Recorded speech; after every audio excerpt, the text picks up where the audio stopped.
Good evening. This is On the Record. I'm Pia Hontiveros. In 2019 alone, there have been 3 known outbreaks: measles, dengue, and polio. What's going on?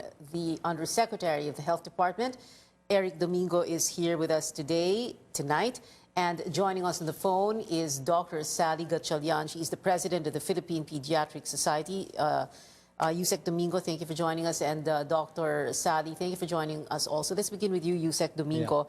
Yeah. You are going to have a mass polio vaccination campaign. Yes, it's going to be in the selected affected areas, Mindanao, and probably in Manila and the National Capital Region and Region 4A. Okay, and of course, had it not been for this outbreak, then we wouldn't have this vaccination campaign. Yes, no, I mean, polio is part of our regular vaccination schedule. Everybody knows that. Yeah, all children should have completed their, their doses by the time they're 14 weeks old. Okay, and all children should have that. It is on the immunization schedule, right? I mean, yes. It is there. Lahat ng magulang binibigyan ng immunization schedule, nakasulat doon. And it's part of the free, free immunization that we give to all children below 1 year old. So we have the yung DPT, diphtheria, pertussis, tetanus, polio, BCG, we have hepatitis. Measles, everything. And measles. Yeah, everything is actually available in our health centers. Okay, so libre, siyempre sa health center. So in other words, hindi dahilan para hindi magpabakuna yung mga anak. Hindi Kasi gastos, hindi gastos, walang gastos at all. Okay. And health centers have this vaccination in stock. It's not like if you go to a health center in a remote area, wala. We do have it. We have it everywhere. And, the new mothers naman, every time, the first time they bring in their kid, they're given that booklet or a list which will show the schedule. So, naman nakalagay naman doon, maganda lang talaga, kailangan lang sinusunod natin. Okay, so what happened? Why do we have a polio outbreak? This is something that had been eradicated years ago. Yeah. There is a vaccination for it if there is a problem, or to prevent or preempt a problem. Yeah, well, it's sad, no? Kasi we've been declared polio-free in the year 2000. And in 19 years, we haven't had a single case of polio in the Philippines.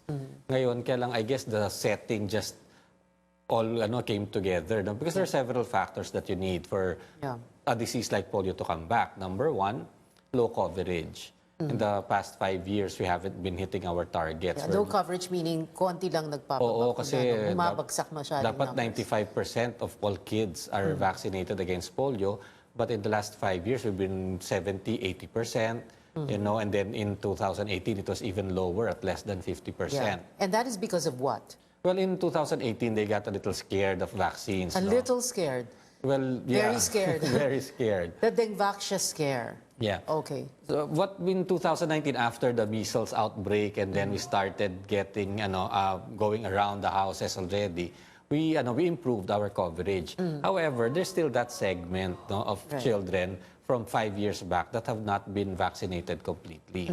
Okay. You said that was 2018, diba? The dengue scare. But you said 5 years. So the 3 years before that, what caused that? Ano yung cause para bumaba yung vaccination levels? When you ask the parents why they are not bringing their kids to vaccinations, the usual causes are, number one reasons are the parents are busy, both parents are working, they forgot their schedule. I guess there was a lack of sense of urgency.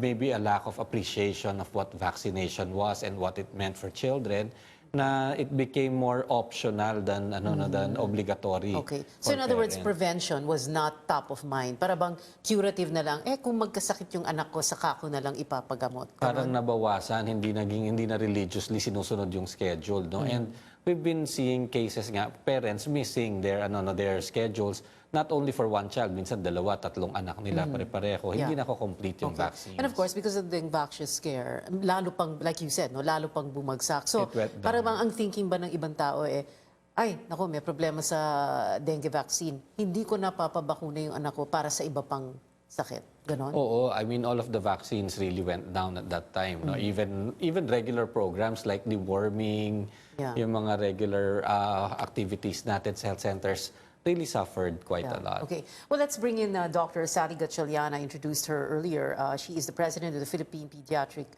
Society. Dr. Gatchalian, can you tell us about that? No, in the last, yung sinasabi nga ni Yusek Domingo, in the last 5 years talagang bagsak yung numbers no of children who are being vaccinated against any of these diseases. Can you flesh that out more for us? What happened? Why are we in this situation now? I actually agree with Eric, no, that this low vaccination coverage has actually been happening already, even before the vaccine scare, like you say. And like you said, the reason is, these mothers, probably because they've not been seeing the disease, so they think that, I don't see it, wala naman, siguro hindi naman ganun ka-importante because I don't see the disease anymore. Like you said, some of them will say, I'm busy, or my house is far away, or my child is sick, so hindi na nila dinadala. So these are some of the reasons why, there was a low coverage of immunization, although the government has always had the vaccines available in the local health centers. Right, okay. And because of this, there was that anti-vaccination campaign, hindi po ba? Worldwide champion. So did that also impact here? There were people who just outrightly refused to have their children vaccinated because they didn't believe in vaccinations? Well, we're getting a lot of anti-vaxxers now, saying a lot of things about vaccines, that they're bad, they cause a lot of side effects, etc. And that's probably, hindi pa naman ganun kalala yung anti-vaxxers sa Philippines, unlike in other countries. Okay, so ano yung nagpalala talaga? Because like Yusek Domingo was saying earlier, 2018, when we had the dengue vaccine scare, that's when the numbers really dropped. What happened there? Actually that, I think, aggravated the situation. Because of the previous reasons that we gave, and then there came the dengue vaccine scare, lalong nag-decrease ang immunization coverage. Okay. And like I said, people, kasi sometimes if they don't see the illness, they don't see the disease anymore, parang naisip nila, wala na, hindi ko na nakikita, bakit ko kailangan pabakunahan yung anak ko? Sometimes things like those. Okay. And because vaccination programs have been very successful, now it's becoming its own enemy, Okay. And is this how they think now, how some parents think now na kung magkasakit yung anak ko, papagamot ko na lang. So in other words, curative, no? Hindi preventive. Yes, which is wrong, di ba? Yes, like they of always course. say, that old English adage, an ounce of prevention is worth more than a pound of cure. Okay, doctor's advice. We're going to have to take a very quick break. We're talking about the polio outbreak and, well, so many other things happening in the health sector. We'll be right back. Stay with us.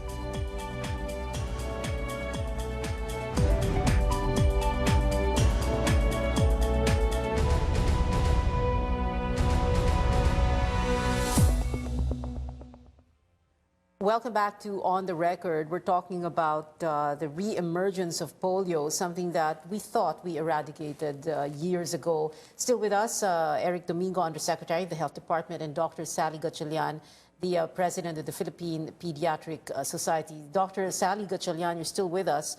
Talk to us about, in 2019 alone, we had 3 known outbreaks of measles, dengue, polio, and then now there's talk about pocket outbreaks of diphtheria, pertussis, but these are also diseases that have vaccinations and immunizations, hindi ba? Yes, that's right. The government provides what we call a pentavalent vaccine. It contains 5 antigens in 1 injection. The diphtheria, I think Eric mentioned this earlier. Yes. The diphtheria, pertussis, tetanus, Haemophilus influenzae type B. Okay. So 5 yun except for plus hepatitis, of course, except for the polio, which is actually administered orally. As a matter of fact, if mothers like me, if you read the immunization schedule, nakalagay DPT, yun yung diphtheria, pertussis and tetanus. Again, Dr. Gatchalian, we have vaccines for that, but it's like what is it? It's a struggle to convince parents to get their children vaccinated? Well, in private practice, usually hindi naman, because the patients that we see them from birth. So there's really that trust with the doctor, yung patient-doctor trust. And in the public sector, for example, in our local health centers, I don't think it's really difficult to convince them. It's just a matter of explaining to the parents now. Kasi yun nga parang it's been taken for granted. They think it's an optional type of, vaccine or protection because, like I always emphasize, they don't see the disease anymore. But as you know, we're already even seeing cases of diphtheria and pertussis. As the Philippine General Hospital, we've been seeing cases of diphtheria and pertussis as well. Patients coming in with those diseases. Oo. Hindi natin dapat ito maliitin. Hindi ba, Dr. Sally? This is something that we shouldn't take for granted, right? Yes, we should not take this for granted. Kasi dapat tuloy-tuloy pa rin ang protection, pagbabakuna to protect the kids. Yusek Domingo, kanina I was saying, itong pocket outbreaks. Is that the correct term? Pocket outbreaks for we these do get small... a few cases every year of diphtheria, pertussis, and because these are not completely eradicated illnesses. Yeah. The important thing here is, when it happens, ma-contain and there's no continuing spread of the disease. But they do happen. Okay. See, Dr. Gatchalian was at the Senate, and then she was quoted as saying, and I'll ask her about this in just a bit, but I wanted to ask you first, vaccination, it's not just vaccines, it's also surveillance. So I don't know what happened. Our surveillance has been a little bit lax on polio, so that's why all of a sudden we have 2 cases. Yeah, like I said, it's not just the low coverage. There are 2 other factors that really made polio have this opportunity to have a comeback. Number one. Second is poor environmental sanitation. Kasi the polio virus is excreted through human waste. And when that waste is not disposed of properly, when you have open defecation, and it gets into the water, it gets into the rivers, then there's a chance for it to circulate. The third is surveillance. Because in polio, what we do is we watch every child who gets a disease, an illness, and they have weakness of the lower extremities. Okay. And then, when we see these cases, we have to find out if it's polio or not. Okay. So pwedeng hindi polio din kung may weakness of lower Mostly naman extremities. talaga hindi polio. The most common cause of weakness would be diseases like Guillain-Barré syndrome or some other viral illnesses, Kaya lang, kailangan kasi pag merong weakness na ganun, matitest natin yung stool sample niya to find out if it's polio or not. Otherwise, we won't know that there's already polio circulating. Well, was the DOH able to trace that? Were there children in the last, 5 years na may weakness of lower extremities? Tapos, mali ba yung diagnosis or what? Yung pala polio. Meron namang reporting na nakikita tayo ng AFP. Kaya lang what we feel is baka nagkulang. Kasi we're supposed to get more.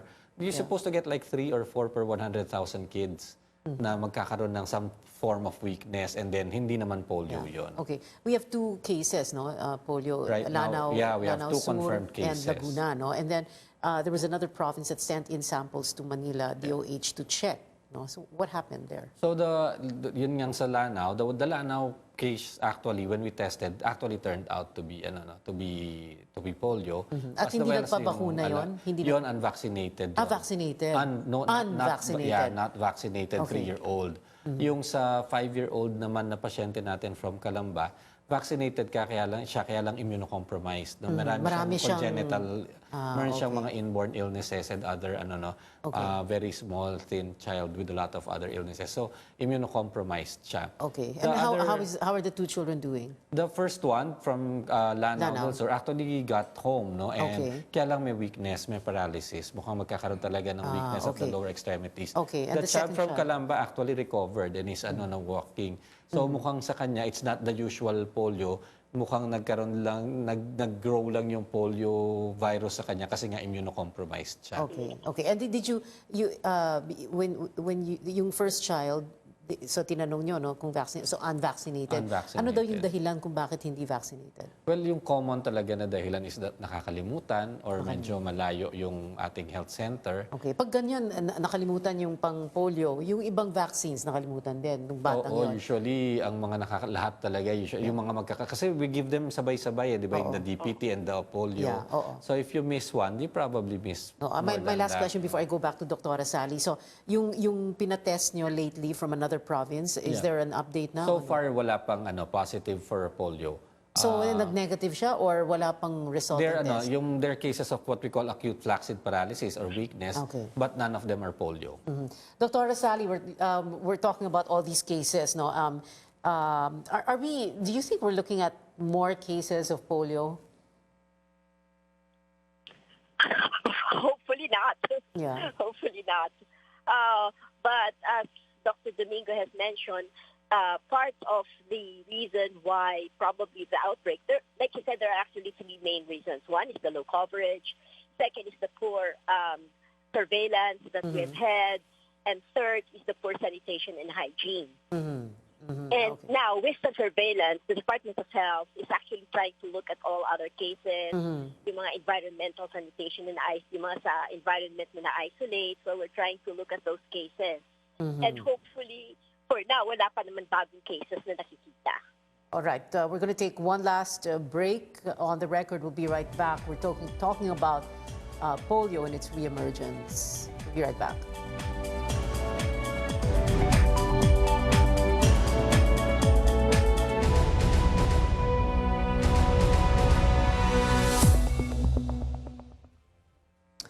Welcome back. This is On the Record. We're talking about polio and its re-emergence. We have with us Undersecretary Eric Domingo of the Health Department and Dr. Sally Gatchalian joining us by phone.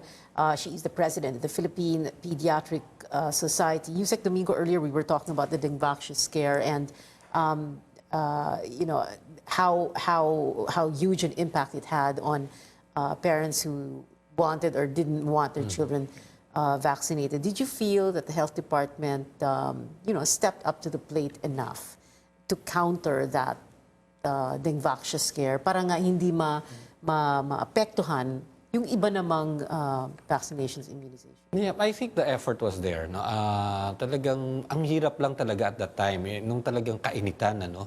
You know, it takes 5 years to build trust and then it takes 1 year to lose it. And to regain it back, it's going to be a long struggle. I don't think the Department of Health can do it in 1 year. We just have to continuously work back and, you know, go up that ladder and make sure we reach our targets while explaining to the people how important the vaccines are and showing them that they're safe. Talagang matatagalan eh. No? If the effort was there, no? I saw the heart was there. But it was really very difficult at the start. Dr. Sally, how difficult is it going to be to convince parents to have their children vaccinated in spite of the dengue scare? Well, like Eric said, it's really going to take some time. But I think, you know, persistence will probably be very important. And I think it's so unfortunate that it is because when measles outbreak came and then we have the dengue outbreak and now we have the polio outbreak, that people are now realizing and saying, I think I need to bring my child to the health center for vaccination. It's going to take a while, but I think we can slowly go up there. And at least as far as the Philippine Pediatric Society is concerned, we have 12 chapters all over the country. And we're actually trying to help the Department of Health increase trust in vaccination. We conduct immunization programs and activities together with the nurses and midwives of the local government units, the local health centers, and we try to do some communication and training. Teaching mothers, etc., of the value of vaccines. So at least for our part, we're trying to help the Department of Health for people to regain trust and confidence in vaccination. But this is very sad. These are all vaccine preventable diseases. What a costly way to learn our lesson. Exactly, yes. So it's really very, it's nakakasakit na loob because these vaccines, these illnesses and diseases and outbreaks should not have happened if only people had their children vaccinated, if the mothers, the fathers had their kids vaccinated. Yeah. There's this talk about expanding the immunization program. Can we talk about that? What does this entail? Well, I think the government is now actually the government has already included some new vaccines. Some are being administered as a phased immunization, like, for example, for the Japanese encephalitis vaccine. This happened in April to May, I think, in areas that reported the most number of cases. Now, for the pneumococcal conjugate vaccine, the government is actually implementing it all over the country now. And for the human papillomavirus, they have this as a school-based immunization program. So this has actually already started, and it's very good that kids are now having I actually attended the launching of the HPV vaccination in the school, and there were kids there who actually volunteered and had themselves vaccinated, parang demonstration na. There were like, I think, 10 kids. Okay, Dr. Yusek Domingo, talk to us about that. Well, there is a pending bill. Interesting kasi you're struggling Senate. with convincing parents to have their kids vaccinated for what's, vaccinations that have been given What for we the last have few now. decades, and now dadagdagan natin to. But there are so many new vaccines kasi that can actually be saving lives and preventing a lot of illness like diarrhea, like cervical cancer, like, Japanese encephalitis. Yeah. And, I think once these vaccines are out there and proven safe, it's not a bad idea to offer them to the public. After clean water and food, vaccination is probably the most important thing that has expanded the life expectancy of people all over the world. And to deprive everybody of these vaccines would be sayang naman kasi nandiyan naman yan and tested. And if the country can afford it, and I'm sure in the next few years our health system will be able to afford more vaccinations, I think it's a good idea. All right, let's get some final words now. Dr. Sally Gatchalian, you first, ma'am. I think I would just like to ask our mothers to please bring their kids to their local health centers. Magpabakuna po tayo dahil ang mga bakuna natin ay safe at saka epektibo. And At libre. makuprotektahan yung mga anak natin. Sorry? At libre din. At saka libre. Yun ang pinaka-importante. Libre siya, so wala itong gastos para sa kanila.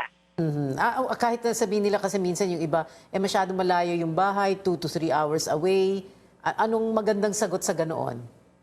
Diyos ko, ano ba naman yung konti pamasahe? Kung nakakabili sila ng sigarilyo, nakakabili sila ng pang-inom nila. Ano ba naman yung pamasahe? And then, lang sa health center para protektahan yung anak nila. And then better na they take that trip, 2 to 3 hour trip now, instead of kapag may sakit na yung anak nila. Na malala na, na wala nang magawa. Okay, thank you, Dr. Sally Gatchalian. Yusek, Eric Domingo, final words. Well, Thank you. ako talaga nakikiusap lang. Yung polio nawala na sa Pilipinas ito for 19 years. We've had a few cases now, 2 cases, pero it's not too late. We can still control it and make sure it doesn't make a comeback. So talagang we're asking everybody, once we start, please, bring your children for their polio immunization. Papatakan po ninyo sa mga center natin. Kompletohin po natin yung dose. Pag nagkaroon tayo ng extra vaccination dun sa lugar ninyo, katulad po sa Mindanao, sa NCR, sa Region 4A, sana po dalhin nyo yung mga bata kasi they need the protection. At ayaw natin magkaroon sila ng permanent disability or mamatay sa isang sakit na kaya nating i-prevent with a simple drop. Vaccine preventable diseases. Well, Dr. Yusek, Eric Domingo of the Health Department, and Dr. Sally Gatchalian, the President of the Philippine Pediatric Society. Sir, thank you very much. And ma'am, thank you for joining us also. And thank you for being with us tonight. This is On the Record. I'm Pia Hontiveros.